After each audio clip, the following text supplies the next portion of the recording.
Если кашель не уходит, досмотрите видео до конца. Да, кашель держится неделями. Без температуры, без боли в горле, без насморка. Уже перебрали все, от врача до аллерголога. Кто-то говорит остаточное явление, кто-то рефлюкс или нервы. А вы просто кашляете. Утром, днем, вечером, сухо, навязчиво. Иногда будто что-то мешает в горле и хочется почистить бронхи. И чем дольше это продолжается, тем больше тревоги. Почему не проходит?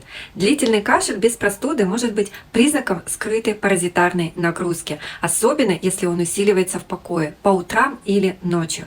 Некоторые паразиты имеют легочную фазу, но даже без нее паразиты создают системное воспаление, нарушают работу печени, провоцируют закисление организма, а в ответ появляется хроническое раздражение слизистых в бронхах, в горле, в трахее, и вы кашляете не из-за инфекции, а потому что тело не справляется с детоксом. Если исключены простуда, аллергия, рефлюкс, надо искать причины в другом.